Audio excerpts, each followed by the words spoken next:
यहाँ कवि के रूप में है, पर वो प्रोफेसर भी है। उनके प्रकाशित कविता संग्रह हैं इन दिनों हालचाल, अनभय कथा, सुंदर सुंदर, बिल्कुल तुम्हारी तरह, कायांतरण कवि ने कहा। और उन्होंने बहुत सारी आलोचना की पुस्तकें लिखी हैं, संपादित की हैं, उनमें मैं नहीं जाऊंगा। उन्हें भारत भूषण अग्रवाल सम्मान और देवी शंकर अवस्थी सम्मान, में बहुत कम लोग होंगे जिनको ये दोनों सम्मान मिले हों।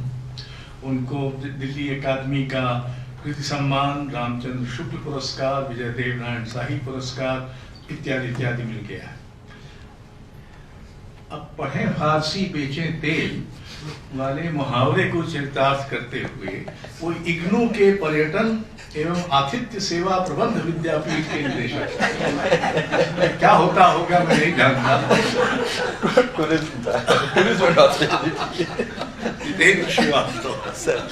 नमस्कार।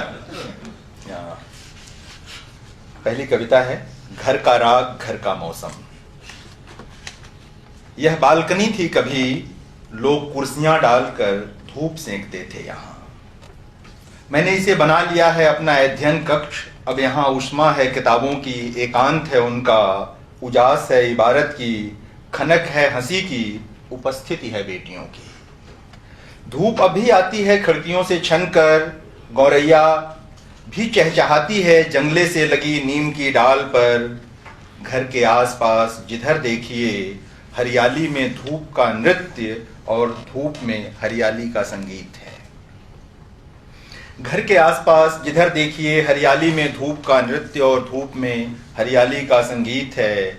बहुत दिन हुए एक बार कहा था पिताजी ने किसी प्रसंग में समझाते हुए, बेटा सिर्फ मनुष्य नहीं, घर भी गुनगुनाते हैं अपना राग, उनका भी होता है अपना संगीत। इधर एक दिन खूब तन्मय होकर पेंटिंग करते हुए मेरी बड़ी बेटी ने यूं ही मेरी ओर देखकर धीरे से कहा, जानते हैं पापा, लोग बदलते हैं तो घर का मौसम भी बदल जाता है। एक बहुत पहले की कविता सुनाता हूं, लिखी हुई, किसी संग्रह में नहीं है, प्रेम कविता है, रुकना। समय रुकता तो पोखर का पानी हो जाता, तुम रुकती तो जीवन आकाश हो जाता। समय रुकता तो पोखर का पानी हो जाता, तुम रुकती तो जीवन आकाश हो जाता। हम दोनों साथ होते तो जीवन का छोर नहीं, सिर्फ और दिखता। लोग थक जाते ताकते ताकते, सिर्फ खुशियों का जलध विशाल दिखता, हंसी का उजास दिखता। पर न समय रुका न तुम, बस मैं ही रुका रहा, स्मृतियों के घाट पर अंजुरी में जल संभाले। अलक्षित है बेगमपुरा। बेगमपुरा आप सब लोग जानते हैं, कवि रैदास का जो स्वप्न नगर है। नवंबर का महीना बीतने को है, शाम का धुंधल का गहराने लगा है। बिल्कुल खाली है 8:30 की बस, पर इसे जाना ही होगा साकेत। जरूरी नहीं इस छोर से खाली जा रही बस, उस छोर से भी खाली ही लौटे। संभव है उस ओर खड़े हों कुछ लोग घर लौटने की प्रत्याशा में। संभव है उस ओर खड़े हों कुछ लोग घर लौटने की प्रत्याशा में। घर अब भी निरापद है, सबसे सुरक्षित इस दुनिया में कहीं से भी लौटने के लिए। स्वागत में उठी हुई घर की बाहें कभी नहीं थकती, लोग थक जाते हैं।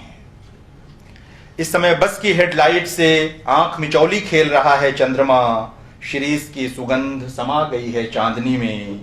चांद बस के साथ चलता हुआ जाएगा साकेत। लौटते हुए लोगों को दिखेगा साथ लौटता हुआ, पर लौटेगा नहीं। आज उसे जाना है बेगमपुरा, आज रात वही है उसकी मंजिल।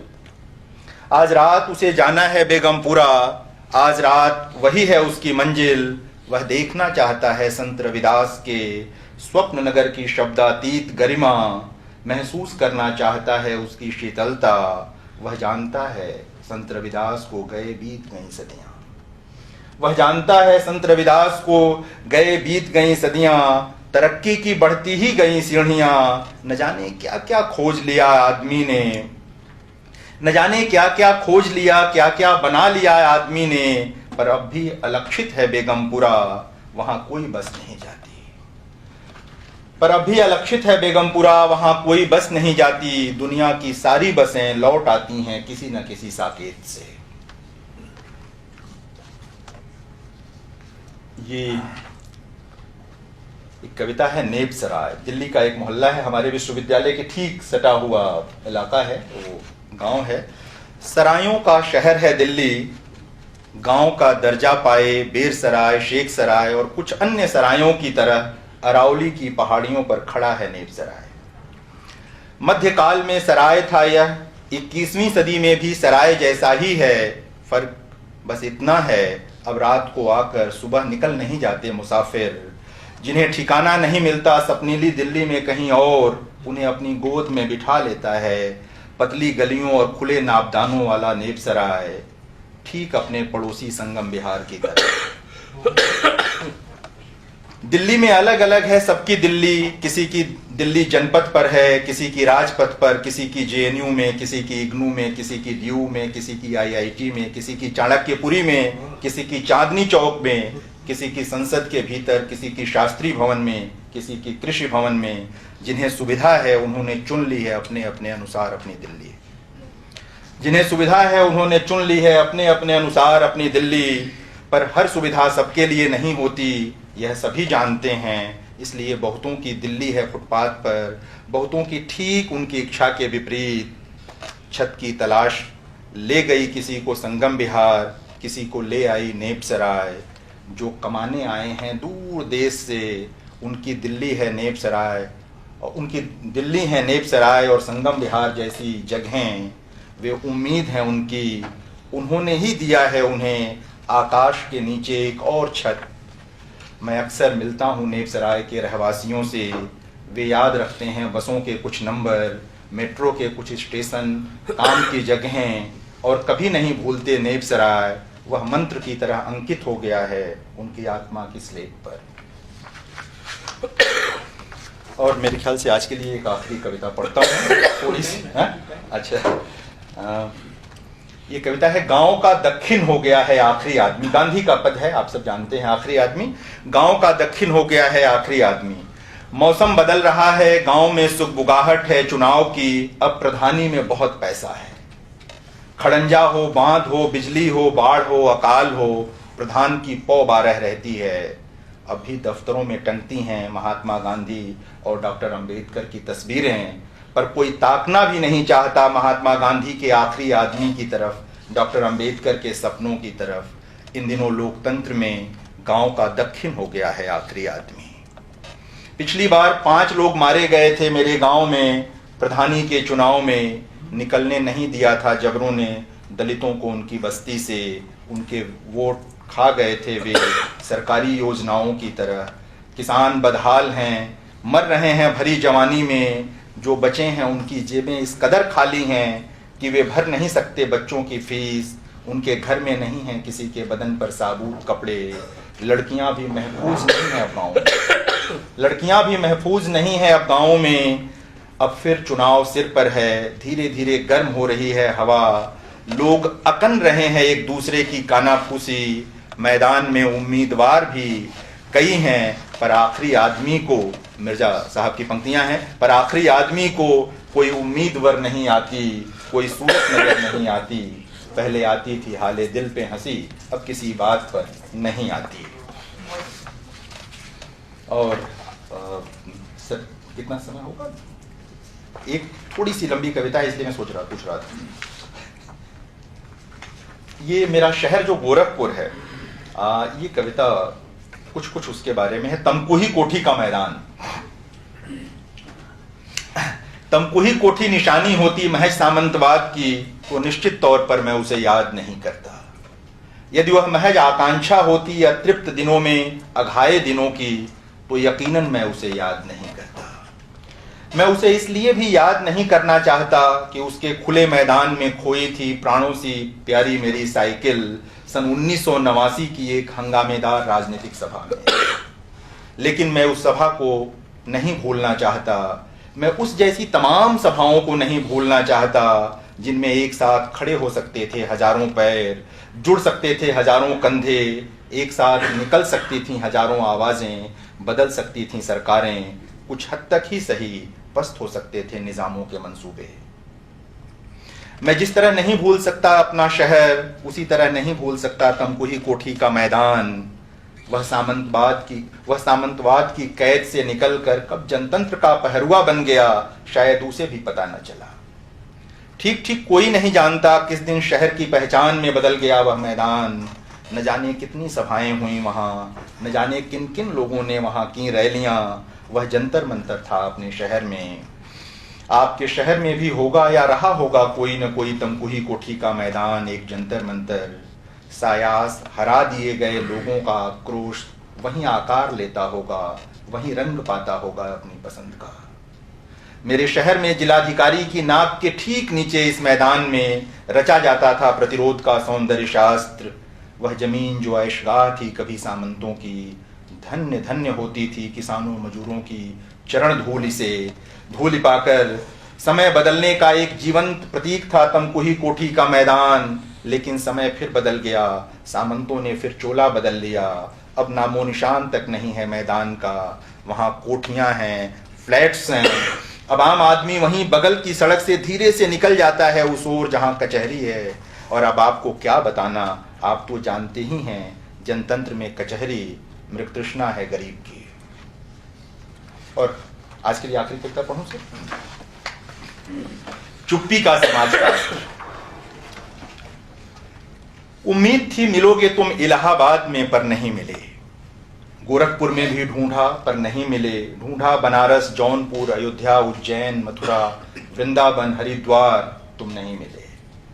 किसी ने कहा तुम मिल सकते हो ओरछा में, मैं वहां भी गया पर तुम कहीं नहीं दिखे। मैंने बेतवा के पारदर्शी जल में बार बार देखा, तुम नहीं दिखे गढ़कुंडार के खंडहर में भी। तुम नहीं दिखे गढ़कुंडार के खंडहर में भी। मैं भटकता रहा, बार बार लौटता रहा तुमको खोज कर अपने अंधेरे में। न जाने तुम किस चिड़िया के खाली खोते में, सब भूल भाल, सब छोड़ छाड़ अलग जगाए बैठे हो। ताकता हूं हर दिशा में, बारी बारी चारों ओर, सब चमाचम है। कभी धूप, कभी बदरी, कभी ठंडी हवा, कभी लू, सब कुछ अपनी गति से चल रहा है। लोग भी खूब हैं धरती पर, एक नहीं दिख रहा। इस ओर कहाँ ध्यान है किसी का। पैसा पैसा पैसा, पद प्रभाव पैसा, यही आचरण दर्शन यही समय का। देखो ना बहक गया मैं भी। अभी तो खोजने निकलना है तुमको, और मैं हूं कि बताने लगा दुनिया का चाल चलन। पर किसे फुर्सत है जो सुने मेरा अगड़म बगड़म। किसी को क्या दिलचस्पी इस बात में कि दिल्ली से 1000 किलोमीटर दूर देवरिया जिले के एक गांव में सिर्फ एक कट्ठे जमीन के लिए हो रहा है खून खराबा पिछले कई वर्षों से। इन दिनों लोगों की समाचारों में थोड़ी बहुत दिलचस्पी है। वे चिंतित हैं अपनी सुरक्षा को लेकर, उन्हें चिंता है अपने जान माल की, इज्जत आबरू की। पर कोई नहीं सोच रहा उन स्त्रियों की रक्षा और सम्मान के बारे में जिनसे संभव है इस जीवन में कभी कोई मुलाकात न हो। जिनसे संभव है इस जीवन में कभी कोई मुलाकात न हो। हमारे समय में निजता इतना बड़ा मूल्य है कि कोई बाहर ही नहीं निकलना चाहता उसके दायरे से। वरना क्यों होता कि आजाद घूमते बलात्कारी, दलितों आदिवासियों के हत्यारे, शासन करते किसानों के अपराधी सब चुप हैं, अपनी चुप्पी में अपना भला ढूंढते। सबने आशय ढूंढ लिया है जनतंत्र का अपनी अपनी चुप्पी में। हमारे समय में जितना आसान है उतना ही कठिन चुप्पी का भाष्य। बहुत तेजी से बदल रहा है परिदृश्य, बहुत तेजी से बदल रहे हैं निहितार्थ। वह दिन दूर नहीं जब चुप्पी स्वीकृत हो जाएगी एक धर्मनिरपेक्ष धार्मिक आचरण में। पर तुम कहाँ हो, मथुरा में, अजमेर में, यरूशलेम में, मक्का मदीना में, हिंदुस्तान से पाकिस्तान जाती किसी ट्रेन में, अमेरिकी राष्ट्रपति के घर में, कहीं तो नहीं हो। तुम ईश्वर भी नहीं हो किसी धर्म के जो हम स्वीकार लें तुम्हारी अदृश्यता। तुम ईश्वर भी नहीं हो किसी धर्म के जो हम स्वीकार लें तुम्हारी अदृश्यता। तुम्हें बाहर खोजता हूँ, भीतर डूबता हूँ, सूझ गई हैं आंखें आत्मा की।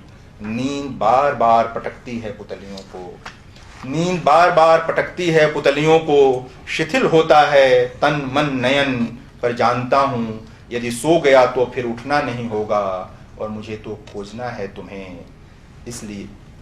इसलिए हार कर बैठूंगा नहीं इस बार। नहीं होने दूंगा तिरोहित अपनी उम्मीद को। मैं जानता हूँ, खूब अच्छी तरह जानता हूँ, एक दिन मिलोगे, तुम जरूर मिलोगे, तुम्हारे बिना होना बिन पुतलियों की आंख होना है।